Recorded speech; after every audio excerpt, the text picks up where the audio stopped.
చంద్రబాబు నాయుడిని మీడియా మిత్రులతో ఒక్కటే అడుగుతాం.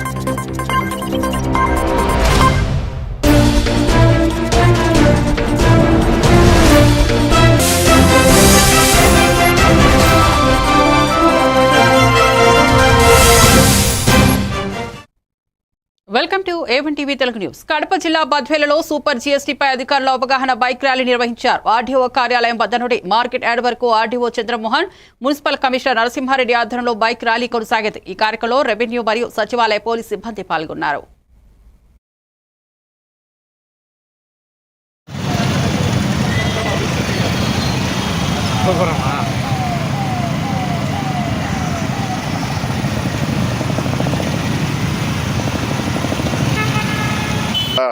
జిఎస్టీలు స్లాబ్స్ తగ్గించడము, ముఖ్యంగా మన అసిస్టెంట్ కమిషనర్ లేబర్ గారు చెప్పినట్టు పేద మధ్యతరగతి వర్గాలకు చెందినటువంటి వస్తువుల మీద భారీ తగ్గింపు చేయడం జరిగింది. సో దీనివల్ల ఈ యొక్క ప్రజలు ఏదైతే ఈ వర్గం ఉన్నారో వాళ్ళు చాలా ఆదాయం చేసే అవకాశం ఉంది. సో వాళ్ళు వినియోగించే వస్తువుల మీద చాలా వరకు తగ్గించారు. సో ఆ వస్తువుల మీద ఏంటనేది చేయడం కోసం, ప్రజల్లో అవగాహన కోసం ఎన్నో కార్యక్రమాలు నిర్వహిస్తున్నాం. ఈ 4 వారాల పాటు మనకి కార్యక్రమాలు నిర్వహించడం అని చెప్పడం జరిగింది. సో అందులో భాగంగా ఈ రోజు బైక్ ర్యాలీ నిర్వహించమని చెప్పడం జరిగింది. సో ఈ యొక్క కార్యక్రమం యొక్క ప్రధాన ఉద్దేశం ఏంటంటే, జిఎస్టీ తగ్గింపు వల్ల ఈ పేద మధ్యతరగతి వర్గాల వారు ఇంత ఆదాయము చేకూరుతుంది. సో కాబట్టి ఈ యొక్క అవకాశాన్ని సద్వినియోగం చేసుకోవాలని తెలియజేయడం తప్ప ఇంకేమీ లేదు. థ్యాంక్ యూ అన్న.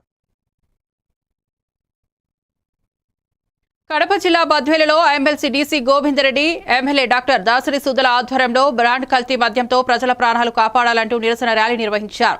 సిద్ధహుటం రోడ్ ఎన్జీఓ కాలనీ, వైఎస్ఆర్ విగ్రహం నుంచి ఎక్సైజ్ కార్యాలయం వరకు ర్యాలీ నిర్వహించారు. తదనంతరం ఎక్సైజ్ అధికారులకు వినతిపత్రం అందజేశారు. ఈ సందర్భంగా వారు మాట్లాడుతూ కోటా పెంపకం ప్రజలకు మంచి చేయకపోయినా చెడు మాత్రం చేయొద్దని వారు అన్నారు. ఈ కార్యక్రమంలో నియోజకవర్గ వైఎస్ఆర్ కాంగ్రెస్ పార్టీ నాయకులు, కార్యకర్తలు పెద్ద సంఖ్యలో పాల్గొన్నారు.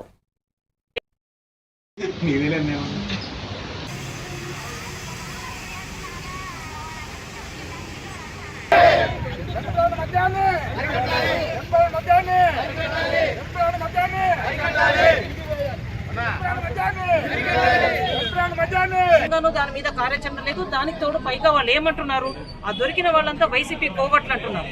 వైసీపీ కోవట్లకు మీరు బీఫామ్ ఇచ్చి టికెట్లు ఇచ్చారా అని మేము ప్రశ్నిస్తున్నాం. ఇదంతా కూడా దొరికిన తర్వాత, దొరికే వరకు వాళ్ళ ఆదాయాన్ని పంచుకొని దొరికిన తర్వాత పక్కన వాళ్ళ మీద నెట్టేయడం ఎంతవరకు సబబు?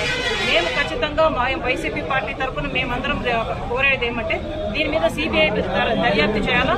ఇది ఎంత లోతుగా ఇదంతా కూడా ప్రజలకు కీడు చేస్తుంది. దీని మీద ఖచ్చితంగా వాళ్ళు కార్యాచరణ తీసుకొని నిందితులను కఠినంగా శిక్షించాలా. ప్రజల ఆరోగ్యాన్ని కాపాడే కార్యాచరణ ఈ ప్రభుత్వం తీసుకోవాలని మేము వైసీపీ పార్టీ తరఫున నినదిస్తున్నాం. ఇంకొక ముఖ్యమైన విషయం ఏంటంటే, ప్రజలు గమనించాల్సింది, గతంలో ప్రభుత్వమే మద్యం అమ్మినప్పుడు ఏ రోజు ఎవరు చనిపోయింది లేదు. ఈ రోజు ప్రైవేటీకరణ జరిగితే ఏ విధంగా ప్రైవేట్ వాళ్ళ చేతిలోకి వెళ్ళినప్పుడు ఆదాయం కోసం చూసుకుంటారు వాళ్ళు, దాంట్లో క్వాలిటీ కంట్రోల్ ఉండదు. ఇదే విషయాన్ని మేము మెడికల్ కాలేజీలో కూడా అడుగుతున్నాం. ప్రైవేట్ చేస్తే దానికి ఏ దానికైనా కూడా నియంత్రణ ఉండదు, లాభాపేక్ష విధంగానే పనిచేస్తారు. దయచేసి ప్రజలు కూడా గమనించాలా. ఎలాంటి ప్రభుత్వం మనము నీడలో మనం బాపట్ల జిల్లా చీరాల నియోజకవర్గం గౌరువారిపాలెంలో పశువుల ఆసుపత్రికి డాక్టర్ లేక రైతులు ఇబ్బందులు పడుతున్నారు. గొర్రెల పెంపకందారులతో జరిగిన సమావేశంలో వారు తీవ్ర ఆవేదన వ్యక్తం చేశారు. గౌరువారిపాలెం, కావూరువారిపాలెం, పిటివానిపాలెం పంచాయతీలకు కలిపి ఉన్న పశువుల ఆసుపత్రిలో పర్మనెంట్ డాక్టర్ లేకపోవడంతో రైతులు ఇబ్బందులు ఎదుర్కొంటున్నారని తెలిపారు. గాలికుంటు వ్యాధి కారణంగా ఒక్కో రైతు 5 నుంచి 10 గొర్రెల వరకు కోల్పోయారని, దీంతో భారీ నష్టం వాటిల్లిందని తెలిపారు. మరి గొర్రెల పెంపకందారులు గౌనవారిపాలెం ఈ గ్రామాల్లో ఎక్కువగా గొర్రెల పెంపకందారులు ఉంటారు, మరి పశువులు ఉంటాయి. మరి అలాంటి గ్రామంలో పశువుల డాక్టర్ పర్మనెంట్ అనేది సంవత్సరంన్నర నుంచి లేకపోవటం చాలా బాధాకరం, దురదృష్టకరం కూడా. మరి ఎవరినో ఇన్ఛార్జిని ఇస్తే వాళ్ళు రావట్లేదు. మరి వర్షాకాలం స్టార్ట్ అయ్యి మరి గాలికుంటు వ్యాధులు చూసి గొర్రెల పెంపకందారులు ఒక్కొక్కళ్ళకి 5-10 కూడా చనిపోయినాయని వారు చెబుతున్నారు. వారు చాలా నష్టపోయారు. మరి వారి నష్టాన్ని ఎవరు పూడుస్తారు?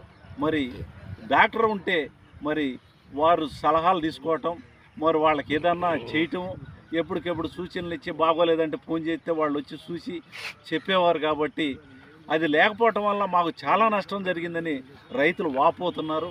మరి మీరు దృష్టిలో ఉంచుకొని పశువర్ధక శాఖ వాళ్ళు ఇమీడియట్లుగా ఈ గ్రామంలో ఒక పర్మనెంట్ డాక్టర్ని వేసి మందులు అందుబాటులో ఉంచి మరి నష్టపోయిన రైతుల గురించి కూడా ఆలోచించాలి. మరి ఇక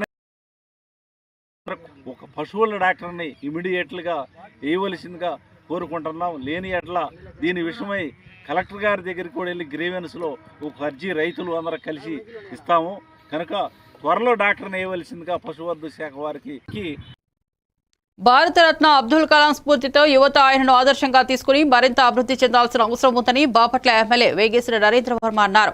అబ్దుల్ కలాం జయంతి సందర్భంగా మున్సిపల్ కార్యాలయం సమీపంలోని కలాం విగ్రహానికి పూలమాలలు వేసి ఘనంగా నివాళులర్పించారు. ఈ సందర్భంగా ఆయన మాట్లాడుతూ అబ్దుల్ కలాం దేశానికి సాంకేతిక పరిజ్ఞానం ద్వారా పలు సేవలు అందించారన్నారు. ఈ కార్యక్రమంలో పలువురు టీడీపీ నాయకులు, బీజేపీ కూటమి నాయకులు తదితరులు పాల్గొన్నారు. ఈరోజు చూసాం, నిన్న మనం అమెరికా తర్వాత ప్రపంచ దేశాల్లో అతిపెద్ద డేటా సెంటర్ ఆంధ్రప్రదేశ్లో విశాఖపట్నానికి తీసుకొచ్చిన ఘనత నారా చంద్రబాబు నాయుడు గారికి.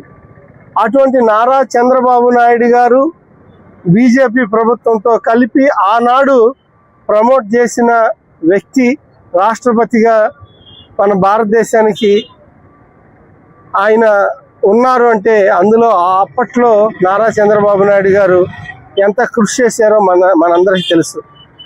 ఆయన కృషి ఫలితంగా ఈరోజు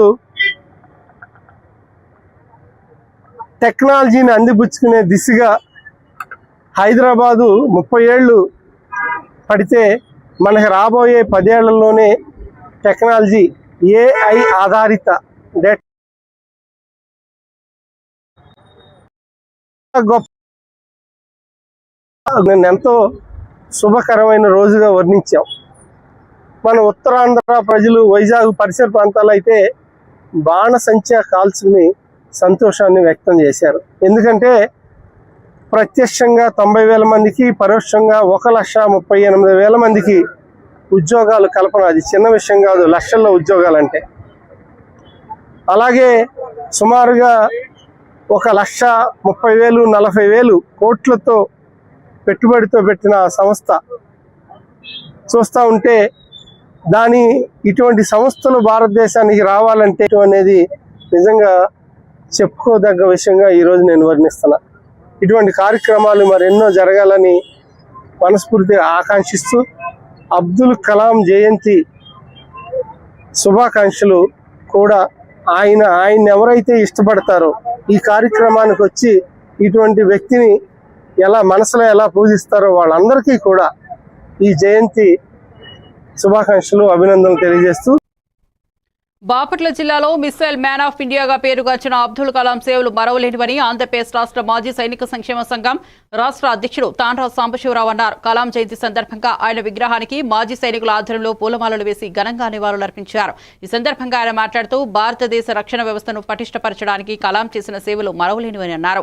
ఈ సందర్భంగా బాపట్లలో అబ్దుల్ కలాం ఫౌండేషన్ స్థాపించిన పఠాన్ రాజేష్ ను అభినందించారు. ఈ కార్యక్రమంలో మాజీ సైనికులు, అబ్దుల్ కలాం ఫౌండేషన్ అధ్యక్షుడు పఠాన్ రాజేష్ పలువురు పాల్గొన్నారు.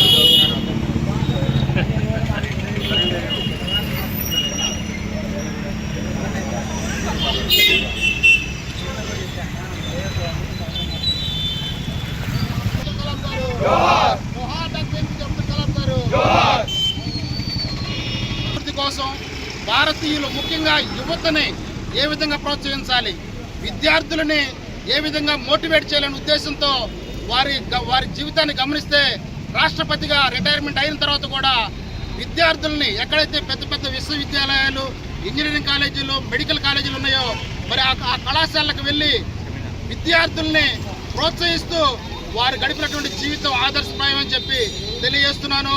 ప్రతి ఒక్కరు కూడా భారతీయులందరూ డాక్టర్ APJ అబ్దుల్ కలాం గారిని ఆదర్శంగా తీసుకొని భారతదేశ అభివృద్ధికి తోడ్పడాలని చెప్పి వారిని ఆదర్శంగా తీసుకోవాలని చెప్పి తెలియజేస్తూ, ముఖ్యంగా ఈరోజు బాపట్లలో మరి కొత్తగా ఏర్పడినటువంటి బాపట్ల పట్టణంలో అబ్దుల్ కలాం గారి విగ్రహాన్ని ఏర్పాటు చేసి అలాంటి మహానుభావుల్ని స్మరించుకునే విధంగా ఇక్కడ ఒక విగ్రహం ఏర్పాటు చేసినటువంటి విగ్రహ కమిటీని, ముఖ్యంగా దానికి నాయకత్వం వచ్చినటువంటి పఠాన్ రాజేష్ గారిని కూడా మాజీ సైనికుల తరఫున అభినందిస్తూ డాక్టర్ APJ అబ్దుల్ కలాం గారికి జోహార్లు అర్పించుకుంటున్నాం. అనకాపల్లి జిల్లా రావికవితం మండల కేంద్రంలో బీసీ బాలికల వసతి గృహానికి ప్రహారీ గోడ లేకపోవడంతో ఈ నెల 9వ తేదీన 12 మంది బాలికలపై పిచ్చి కుక్కలు దాడి చేశాయి. హాస్టల్లో బాత్రూంలో రిపేర్ చేయడం కోసం ప్రహారీ గోడను కూల్చివేశారు. నేటికి వారం రోజులవుతున్నా ప్రహారీ గోడ నిర్మించలేదు. తక్షణమే కలెక్టర్ జోక్యం చేసుకుని ప్రహారీ నిర్మాణం చేపట్టాలని ప్రజా సంఘాలు డిమాండ్ చేశాయి. ఈ కార్యక్రమానికి సిపిఎం జిల్లా కార్యవర్గ సభ్యుడు కె గోవిందరావు, గిరిజన సంఘం మండల నాయకులు పాడి అప్పారావు తదితరులు పాల్గొన్నారు.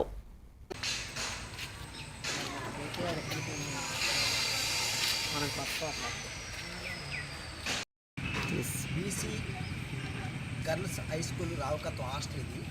గత 9వ తారీఖు నాడు ఒక పిచ్చుక్కొక్క వచ్చి ఇక్కడ ఈ ఓల్ నుంచే దూరి 12 మందిని కాటేసింది, గాయాలు పరిచింది. అధికారులందరూ వచ్చారు.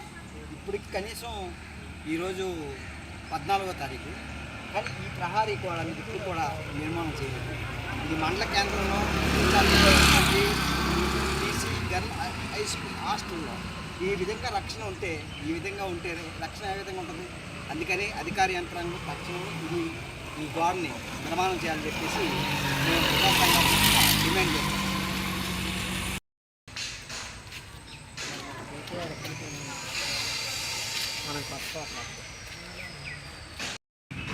బీసీ గర్ల్స్ హై స్కూల్ రావుకత్వం హాస్టల్ ఇది. గత 9వ తారీఖు నాడు ఒక పిచ్చుక్కొక్క వచ్చి ఇక్కడ ఈ ఓల్ నుంచే దూరి 12 మందిని కాటేసింది, గాయాలు పరిచింది. అధికారులందరూ వచ్చారు. ఇప్పటికి కనీసం ఈరోజు 14వ తారీఖు, కానీ ఈ ప్రహారీ కూడా ఇప్పుడు కూడా నిర్మాణం చేయలేదు. ఇది మండల కేంద్రంలో బీసీ గర్ల్ హై స్కూల్ హాస్టల్లో ఈ విధంగా రక్షణ ఉంటే రక్షణ ఏ విధంగా ఉంటుంది? అందుకని అధికార యంత్రాంగం తక్షణం ఈ గోడని నిర్మాణం చేయాలని చెప్పేసి మేము కాకినాడ జిల్లా కోటనందూరు మండలం టీజేనగరం గ్రామ వైసీపీ సర్పంచ్ అభ్యర్థిగా సొర్లరాజును నియమించారు. కోటనందూరు మండల వైసీపీ కార్యకర్తల సమావేశంలో రాష్ట్ర అధికార ప్రతినిధి లాలం బాబ్జీ ప్రకటించగా గ్రామ సర్పంచ్ సుర్ల రాంబాబు మిగిలిన గ్రామ నాయకులు, కార్యకర్తలు, అభిమానులు ఏకగ్రీవంగా ఆమోదించి అభినందనలు తెలిపారు. నేవీలో ఉద్యోగం వచ్చిన రాజకీయాలపై ఉన్న ఆసక్తితో 2003వ సంవత్సరంలో దివంగత వైఎస్ రాజశేఖర రెడ్డి పాదయాత్రలో రాజకీయాల్లోకి ప్రవేశించారు. ఈ సందర్భంగా సుర్లరాజు మాట్లాడుతూ మా గ్రామ ప్రజలందరూ ఏకగ్రీవంగా నన్ను ఎన్నుకున్నందుకు కృతజ్ఞతలు తెలిపారు. ఈ కార్యక్రమంలో సీనియర్ నాయకులు గొర్లి రామచంద్రరావు, ఎంపీపీ లగుడు శ్రీనివాస్, సీనియర్ నాయకులు నల్లమిల్లి గోవిందు, వేముల రాజబాబు తదితరులు పాల్గొన్నారు. ఎక్కువ తగ్గకంటే ఇంకా ఎక్కువ ఉండేలాగా చూడాలి తప్ప ఎవరు దవ్వకూడదు. అందువల్ల దీని దృష్టి మరి ఈ అవకాశం మీరందరూ కూడా ఫుల్ మెజార్టీ ఇచ్చి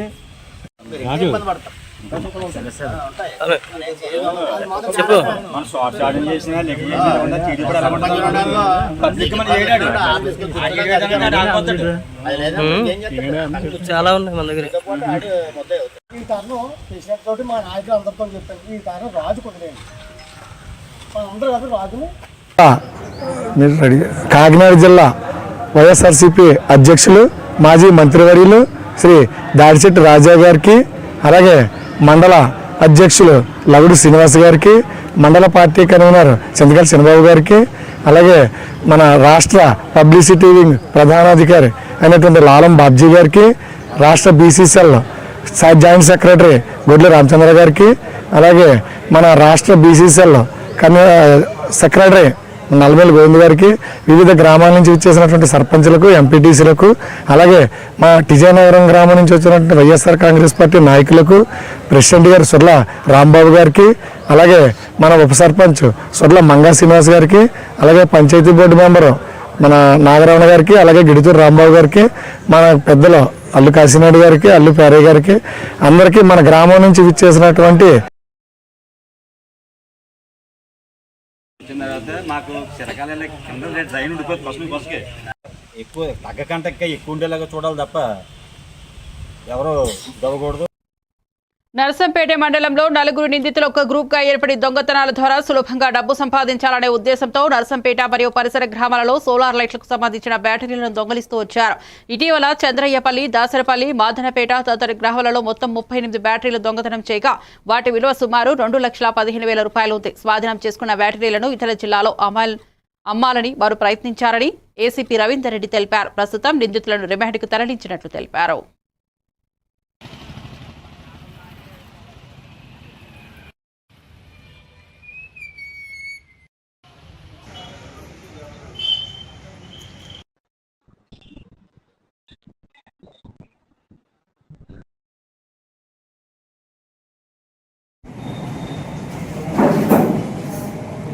నర్సంపేట సబ్ డివిజన్లో చుట్టుపక్కల గ్రామాలలో గత కొంతకాలంగా ఈ సోలార్ బ్యాటరీస్ గవర్నమెంట్ పెట్టినటువంటి సోలార్ లైట్స్ సంబంధించినటువంటి గ్రామాలలో పెట్టినటువంటి లైట్స్ బ్యాటరీస్ దొంగతనం జరుగుతుంది.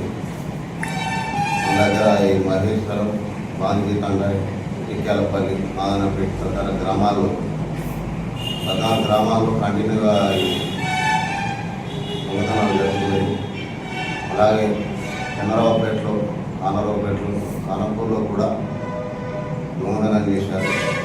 వీటి మీద సిఐ గారు రఘుపతి రెడ్డి గారు, ఎస్ఐ రవికుమార్ వీళ్ళు ప్రత్యేకమైన దృష్టి సారించి ఐడి పార్టీని ఏర్పాటు చేసి ఈ దొంగలని ఇన్ఫర్మేషన్ తీసుకొని దొంగలను పట్టుకొని ఈ దొంగలు మా సంపత్, మహేష్ మరియు సాంబారావు గారి నలుగురు. హనుమకొండ జిల్లా పరకాల పట్టణానికి చెందిన రత్నం శైలేందర్ను తెలంగాణ రాష్ట్ర అధ్యక్షుడిగా నియమించినట్లు అఖిల భారత దళిత యాక్షన్ కమిటీ జాతీయ అధ్యక్షులు రాము పత్రికా ప్రకటనలో తెలిపారు. రత్నం శైలేందర్ గత 30 సంవత్సరాలుగా వివిధ దళిత సంఘాలతో పనిచేస్తూ దళితుల చైతన్యానికి కృషి చేస్తున్నారు. సామాజిక సమానత్వం కోసం, దళితుల ఆత్మగౌరవం కోసం అనేక సేవా కార్యక్రమాలు నిర్వహిస్తున్నారు. ఇటీవల వరంగల్ ఉమ్మడి జిల్లాలో ఆత్మనిర్భర దళిత యాక్షన్ కమిటీ జిల్లా అధ్యక్షుడిగా చురుగ్గా వ్యవహరించారు. ఆల్ ఇండియా దళిత యాక్షన్ కమిటీ తెలంగాణ రాష్ట్ర అధ్యక్షుడిగా నన్ను నియమించినందుకు మా ఆల్ ఇండియా అధ్యక్షుడు డాక్టర్ శినరాము గారికి కృతజ్ఞతలు తెలుపుతున్నాను. మేము దీన్ని రిజర్వేషన్ విషయంలో అట్టడుగున ఉన్న వాళ్ళకి, రిజర్వేషన్ పొందని వాళ్ళకు, వెనుక భాగంలో వెనుక ఎవరికైతే సంపన్నులకే రిజర్వేషన్ ఫలాలు అందుతున్నాయి కనుక వాళ్లకు అందకుండా నిజమైన ఆర్థికంగా వెనుకబడి ఉన్న వాళ్ళకు రిజర్వేషన్ అందాలని మా పోరాటం. దానిలో భాగంగా ఈ రాష్ట్ర అధ్యక్షుడి పదవి నాకు ఇవ్వడం జరిగింది. మేము కూడా తెలంగాణ జిల్లాలలో, అన్ని జిల్లాలలో, అన్ని మండలాలలో గ్రామానికి పోయి దళితులను చైతన్యం చేయడం కోసము ప్రయత్నం చేస్తాం. కొయ్యల భద్రయ్య మాజీ సర్పంచ్, మాజీ ఎంపీటీసీ, భూపాల్పల్లి. ఆల్ ఇండియా దళిత యాక్షన్ కమిటీ.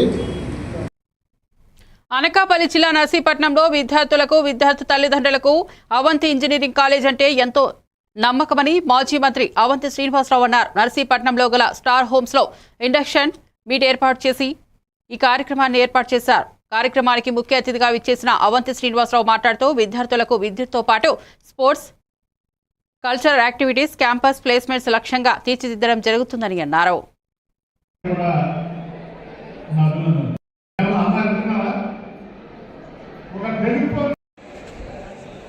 మన విశాఖ అంటే అంతకుముందు విశాఖ జిల్లా, ఇప్పుడు అనకాపల్లి జిల్లాలో నర్సీపట్నంలో ఉన్నటువంటి అవంతి ఇంజనీరింగ్ కాలేజ్ సుమారు 10 సంవత్సరాల క్రితం, 26 సంవత్సరాల క్రితం స్టార్ట్ చేయడం జరిగింది. మరి సుమారు ఇప్పటివరకు ఒక 20-22 బ్యాచెస్.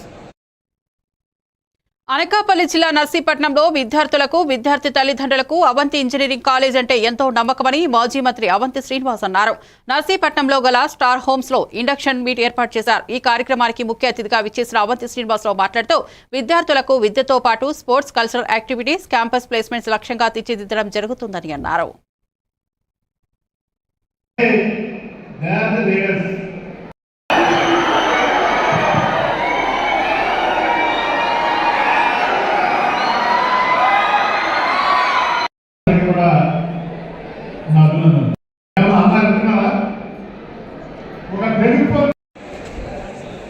మన విశాఖ అంటే అంతకుముందు విశాఖ జిల్లా, ఇప్పుడు అనకాపల్లి జిల్లాలో నర్సీపట్నంలో ఉన్నటువంటి అవంతి ఇంజనీరింగ్ కాలేజ్ సుమారు 10 సంవత్సరాల క్రితం, 26 సంవత్సరాల క్రితం స్టార్ట్ చేయడం జరిగింది. మరి సుమారు ఇప్పటివరకు ఒక 20-22 బ్యాచెస్ సక్సెస్ఫుల్గా ఇంజనీరింగ్ స్టూడెంట్స్ కంప్లీట్ చేసుకుని వాళ్ళ దేశ విదేశాల్లో మంచి ఉన్నత స్థానంలో ముఖ్యంగా ఇప్పుడు ఈ Avanti college lack neatness results always 90% సాధిస్తున్నాయి. ఇలా ప్లేస్మెంట్స్ సాధిస్తున్నాయి. గొప్ప విషయం. ఎందుకంటే జనరల్గా సిటీలో ఉన్నటువంటి పిల్లలు కానీ తల్లిదండ్రులు చాలా కొంచెం అడ్వాన్స్గా ఉంటారు అన్నింటిలో, కమ్యూనికేషన్లో కానీ టెక్నాలజీ. మరి ఇది పూర్తిగా గ్రామీణ ప్రాంతం. ఒక గ్రామీణ ప్రాంతంలో ఇంజనీరింగ్ కాలేజీ 26 సంవత్సరాలు సర్వలవడం లేదు. 26 సంవత్సరాల్లో మరి 20 బ్యాచెస్ కంప్లీట్ చేయడం, కొన్ని వేల మంది స్టూడెంట్స్ దేశ విదేశాల్లో స్థిరపడటం చాలా సంతోషించే విషయం. ఈ రోజున మరి సుమారు 300 మంది విద్యార్థులు జాయిన్ అయ్యారు కొత్తగా ఫస్ట్ మరి వారందరూ కూడా ఈ ఫిట్నెస్ పార్టీ కూడా మరి ఘనంగా నిర్వహించడం జరిగింది. దాని ముఖ్య అతిథులుగా మన జేఎన్టీ నుంచి కేసీబీ రావు గారు వచ్చారు. కాంగ్రెస్ ప్రభుత్వం మోసపూరిత హామీలతో గద్దెనెక్కిందని బీఆర్ఎస్వీ నియోజకవర్గ అధ్యక్షుడు బజార్ రంజిత్ గౌడ్ అన్నారు. ఈ మేరకు నిజాంపేట మండలంలోని తిప్పనగుళ్ల గ్రామంలో కాంగ్రెస్ పార్టీ ప్రజలకు ఇచ్చిన హామీలను ఎండకడుతూ బాకీ కార్డులను ఇంటింటికి తిరుగుతూ గ్రామస్తులకు అందజేశారు. ఈ సందర్భంగా వారు మాట్లాడుతూ కాంగ్రెస్ పార్టీ తెలంగాణ ప్రజలకు మోసపూరిత హామీలతో గద్దెనెక్కిందని, బీఆర్ఎస్ రాష్ట్ర పిలుపు మేరకు గ్రామాలలో కాంగ్రెస్ పార్టీ హామీలను నెరవేర్చాలని బాకీ కార్డుల ద్వారా ప్రజలకు చేరవేస్తున్నామన్నారు. ఈ కార్యక్రమంలో తిప్పనగుళ్ల మాజీ సర్పంచ్లు రెడ్డిశెట్టి రవీందర్, యాదగిరి నాయకులు గోపరి, ఎల్ఎం, రాజ్యం, రవి, లింగం, చంద్రం, గ్రామస్తులు తదితరులు పాల్గొన్నారు. అదేవిధంగా వికలాంగులకు 4,000 నుంచి 6,000 పెంచానన్నాడు, అది కూడా చేయలేడు. ఎవరైతే చదువుకున్న యువకులకు నిరుద్యోగ భృతి అన్నాడు, విద్యా భరోసా కార్డు అన్నాడు, అది కూడా చేయలేడు. స్కూటీలు ఇస్తాడు, అది చేయలేడు. ఇంటికొక ఉద్యోగం అని చెప్పి గవర్నమెంట్ ఉద్యోగాలు కల్పిస్తాను, ఉద్యోగ కల్పనలో భాగంగా కేసీఆర్ గవర్నమెంట్ ఫెయిల్ అయింది. మేము కాంగ్రెస్ వచ్చినాక మాకు బాగా అనుభవం ఉంది, మేము ఉద్యోగాల కల్పనలో రాష్ట్రాన్ని ముందంజలో ఉంచుతామని చెప్పారు. అందులో ఏం మాట్లాడుతుర్రో ఏం మాట్లాడతలేరో పొంతలలేని క్యాబినెట్ ఈ రేవంత్ రెడ్డి ప్రభుత్వం ఉన్నది. ఇంకొక విధంగా మొన్న యూరియా గురించి పోలీస్ స్టేషన్లలో రైతులను పెట్టి కాపలి వండుకుంటూ యూరియా సంచులను ఇప్పించిన ఘనత ఈ కాంగ్రెస్ ప్రభుత్వానికే దక్కింది. ఆ రోజు చెప్పిండు మన రాష్ట్ర వర్కింగ్ ప్రెసిడెంట్ కేటీఆర్ గారు ప్రతిసారి కూడా అంటాడు, ఆనాటి రోజులు తెస్తాడు రేవంత్ రెడ్డి, ఆనాటి రోజులు తెస్తాడు రేవంత్ రెడ్డి అని పాట పెట్టిరు. ఆనాటి రోజులు తేనె తెచ్చిండు. చెప్పులు లైన్లలో పెట్టి యూరియా బస్తాల కోసం వేచి ఉండే కాలాన్ని రేవంత్ సర్కార్ తెచ్చింది. కాబట్టి ప్రజలు రాబోయే ఎన్నికల్లో కేసీఆర్ గారి నాయకత్వం, కేసీఆర్ గారి నాయకత్వం.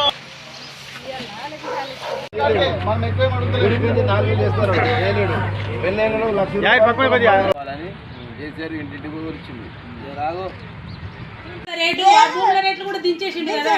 మరి భూముల రేట్లు దించేసినాక భూమి బాపట్ల జిల్లా చీరాల అమ్మకంటి ఆసుపత్రి ఎదురుగా ఉన్న ఆషాఫాలి ఉర్దూ పాఠశాలలో భారతరత్న భారతదేశ అణు పితామహులు డాక్టర్ ఏపీజే అబ్దుల్ కలాం జయంతి సందర్భంగా ఆయన చిత్రపటానికి పూలమాలలు వేసి ఘనంగా నివాళులర్పించారు. ఈ కార్యక్రమంలో శాసనసభ్యులు ఎంఎం కొండయ్య కుమారుడు M Amarnath Babu, municipal chairman Minchala Sambasivarao, vice chairman Ullipayala Subbaiah, Suragani Chenchubabu, Syed బాబు, షేక్ సలాం తదితర కూటమి నాయకులు పాల్గొన్నారు.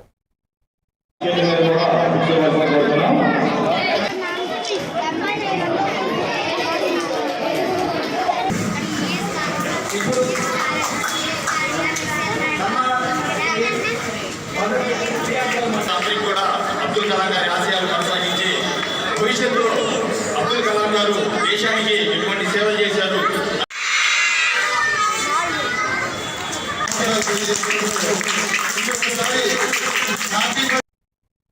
కడప జిల్లా ప్రొద్దుటూరు పట్టణం జంబలమడుగు రోడ్లో రెవెన్యూ శాఖ ఆధ్వర్యంలో ఏర్పాటు చేసిన పెట్రోల్ బంక్ను కడప కలెక్టర్ శ్రీధర్బాబు ప్రారంభించారు. ఈ సందర్భంగా మాట్లాడుతూ పెట్రోల్లో ఇథనాల్ వినియోగాన్ని పెంచడం ద్వారా రైతులకు ప్రోత్సాహం లభిస్తోందన్నారు. వరి, మొక్కజొన్న వంటి పంటల ద్వారా తయారయ్యే ఇథనాల్ కాలుష్యాన్ని తగ్గించడంలో తోడ్పడుతుందని వివరించారు. ఈ కార్యక్రమంలో Proddatur MLA Nandyala Varadarajureddy, MRO Gangadhar, DT Ajay Babu, revenue inspector Sudarshan తదితరులు పాల్గొన్నారు. ఈరోజు ప్రొద్దుటూరు అనేది అత్యంత వేగంగా అభివృద్ధి చెందుతున్నటువంటి పట్టణంగా ఉంది.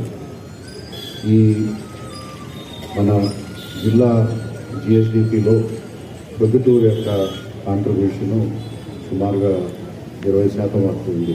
అంటే ప్రొద్దుటూరు అనేది చాలా ముఖ్యమైనటువంటి పట్టణం. ఈ పట్టణంలో వస్తున్నటువంటి అవసరాలను దృష్టిలో పెట్టుకొని సిటీ మధ్య భాగంలో మనకి ఈ పెట్రోల్ బంక్ని ఏర్పాటు చేయడం అనేది చాలా సంతోషదాయకం. అలాగే ఇది రెవెన్యూ వారి స్థలంలో పీపీసీఎల్ వాళ్ళు ఎస్టాబ్లిష్ చేసి రన్ చేస్తున్నటువంటి బంకు. అలాగే అత్యంత ఆధునికమైనటువంటి ఎక్విప్మెంట్ కూడా ఈ యొక్క పెట్రోల్ బంక్లో ఉంది. కంటిన్యూస్గా క్వాలిటీ మెజర్మెంట్ కానీ లేకపోతే ఇన్సూరెన్స్కి ఎప్పుడు కూడా వాళ్ళు పర్ఫెక్ట్ క్వాలిటీ ఉండేటట్టు చర్యలు తీసుకుంటున్నారు. అలాగే ఇందాక బీపీసీఎల్లో చెప్పినట్టు ఈరోజు శ్రీ సత్యసాయి జిల్లా రోద్ధం మండల కేంద్రం ప్రాథమిక పాఠశాల నందు ప్రపంచ హ్యాండ్ వాష్ డే సందర్భంగా స్కూల్ విద్యార్థులకు అవగాహన కార్యక్రమం నిర్వహించడం జరిగింది. ప్రతిరోజు చేతులను శుభ్రపరచుకోవాలని, మన ఆరోగ్యాన్ని మనమే కాపాడుకోవాలని తెలియజేశారు. ఈ కార్యక్రమంలో పంచాయతీ కార్యదర్శి చరిత, ఏఎన్ఎం లక్ష్మీదేవి, అంగన్వాడీ టీచర్ హసీనా, ఆనంద్, సోని, గణేష్ ఉపాధ్యాయులు పాల్గొన్నారు.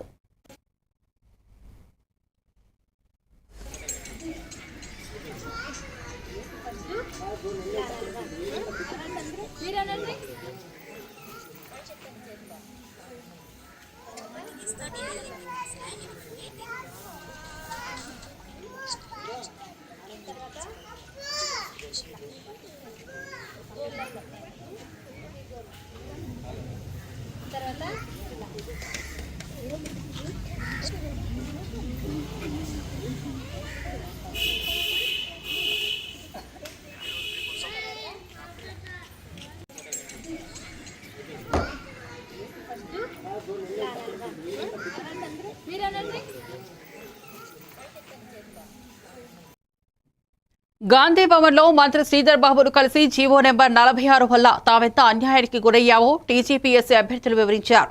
గత బీఆర్ఎస్ ప్రభుత్వం జారీ చేసిన ఈ జీవోను రద్దు చేసి తగిన న్యాయం చేయాలని మంత్రిని కోరారు. తమ భవిష్యత్తు బాగుపడాలని ఆశిస్తూ జీవో 46 బాధితులు ప్రభుత్వం నుంచి సహాయం కోరుతున్నారు.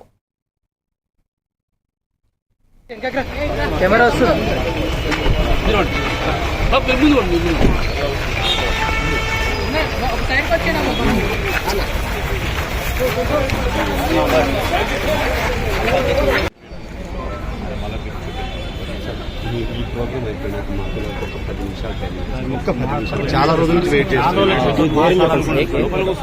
ఎక్కడ బయట వెయిట్ చేస్తున్నాం సార్, మీ ఇష్టం ఎక్కడ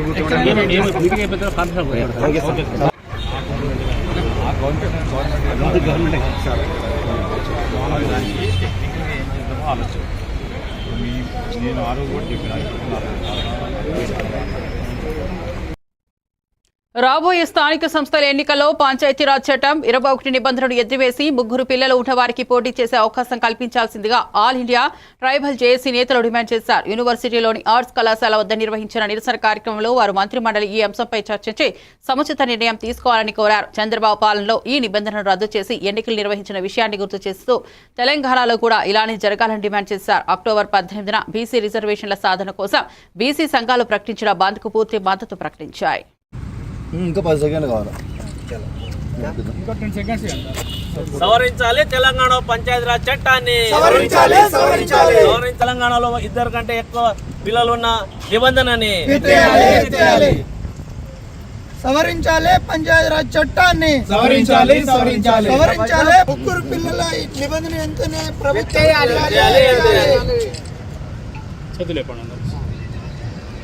సవరించాలి తెలంగాణలో పంచాయతీరాజ్ చట్టాన్ని. ఎన్నికల్లో ఏదైతే తెలంగాణ రాష్ట్ర ప్రభుత్వం 2018లో ఏదైతే పంచాయతీరాజ్ చట్టంలో నిబంధన ఇద్దరు పిల్లల నిబంధన ఏదైతే ఉందో అది అతి త్వరలోనే ఎత్తేసి అందరికీ అవకాశం కల్పించవలసిందిగా రాష్ట్ర ప్రభుత్వానికి విజ్ఞప్తి చేస్తూ ఉన్నాం.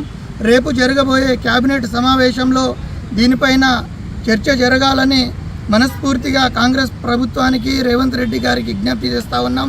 మేము కూడా రిప్రజెంటేషన్ ఇస్తాము. ఈరోజు లంబాడి ఆత్మగౌరవ వేదిక తరపున ఇక్కడ ఉస్మానియా యూనివర్సిటీలో వివిధ కుల సంఘాల నాయకులతో ఎస్సీ, ఎస్టీ, బీసీ, మైనారిటీ అందరూ అన్ని సంఘాల ఈరోజు గ్రామీణ ప్రాంతాల్లో హాట్ టాపిక్గా నడుస్తున్న చర్చ స్థానిక సంస్థల ఎన్నికలు. ఈ స్థానిక సంస్థల ఎన్నికల్లో ఏదైతే పంచాయతీరాజ్ చట్టం 21(3) ఏదైతే ఉందో దాన్ని సవరించాలని చెప్పేసి ప్రజలందరూ కూడా ఇవాళ భావిస్తా ఉన్నారు. ఈ 21(3) చట్టం ఏం చెప్తుందంటే తెలంగాణ మరిన్ని అప్డేట్స్ కోసం చూస్తూనే ఉండండి ఏవన్ టీవీ తెలుగు న్యూస్.